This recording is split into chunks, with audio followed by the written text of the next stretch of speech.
Many homes have the pretense of being ideal, but these homes really are ideal.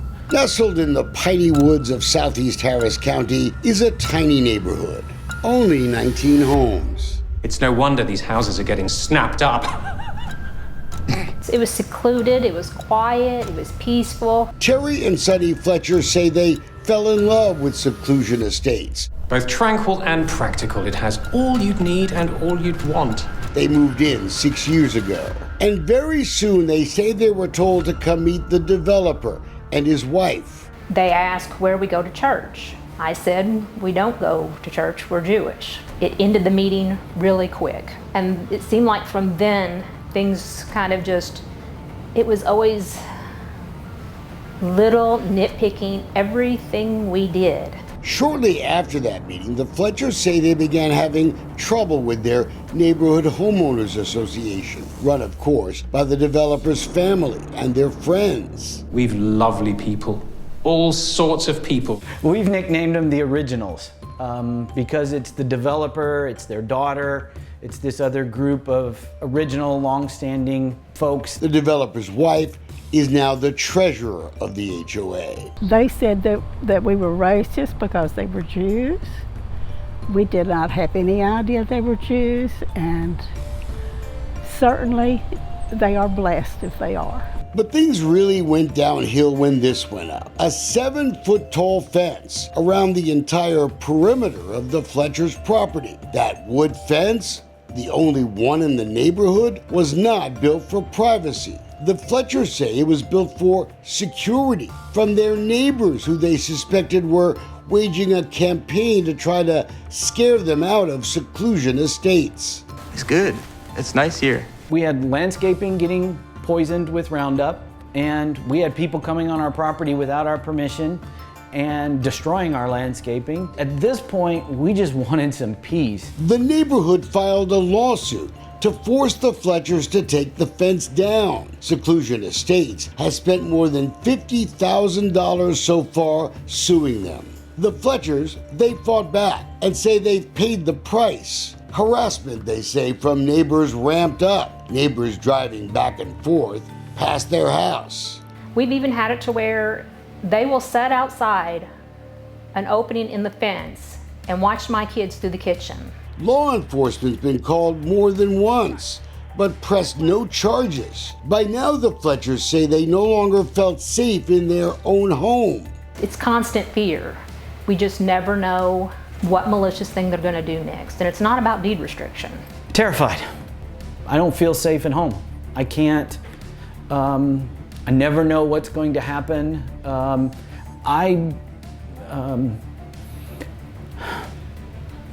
Excuse me, may get really emotional. Emotional because Sonny thinks one of the originals filed an anonymous complaint with his employer, Galena Park ISD, falsely accusing him of getting kickbacks in the construction of the fence at their home. That's my job for the district, being their architect. So there's just nothing more terrifying than thinking people are making things up. While the Seclusion Estates drama was playing out in court, the legislature in 2021 voted to make it illegal for an HOA to stop any homeowner from putting up a fence. But they did leave the HOA with the right to decide the type of fence. It was like a miracle. I thought, this is all over now. 3571. 3571 simply affirms the right of homeowners to protect their homes and families with technology and other security measures. A fifth grader could understand this law, and they didn't care about the law, and it's just continued. In court, HOA lawyers now attack the new state law, claiming it would allow a homeowner to build moats, guard towers, and automatic defense turrets. But at this point, the Fletchers felt they'd won their case. We should get to keep the fence. Not so fast. The judge didn't care about the new state law, and the sequence of rulings in this case are curious at best. On April 12th, the judge gave the HOA a victory in the case, but 2 days later, she voided her own order. We don't know why. It gets more curious. 4 months later, without anyone filing a motion or asking for anything from the judge, she issued a new ruling August 22nd, gutting the Fletchers' fight, ruling the new law doesn't help them in their battle with the HOA. You depend on a court to protect you. There's a law that's passed that protects you and says you get to keep this fence. It's the timing of the judge's latest ruling that concerns us most. 6 days earlier, we had sent the judge a message saying we wanted an on-camera interview to talk about the Fletcher case. We knew she probably wouldn't do it, in part because of all that judicial ethics stuff, but also because she doesn't like me. It's never a dull moment. That is absolutely true. The judge, it's Brittany Morris. You may remember our investigation into her relationship with controversial Houston developer Ali Chowdhury. Why do you think so many people accuse you of fraud? Right after Morris got on the bench, she ruled in Chowdhury's favor in a big real estate fight. We told you her campaign was funded mainly by Chowdhury's lawyers, including Lloyd Kelly, whose hallway antics with us went viral last year. We proved Morris had worked on Chowdhury's legal cases in the months before she got on the bench. Text messages from a whistleblower were damning. She was forced to recuse. The evidence was so bad, we wanted Judge Morris removed from the bench. But instead, she got a slap in the wrist, a public warning from the Texas Commission on Judicial Conduct. We're sure that Judge Morris wouldn't dare punish the Fletchers just because we were investigating the Seclusion Estates drama. If she did, she'll pay a price. But just how much money will the HOA spend to punish Sonny and Terry Fletcher for a fence?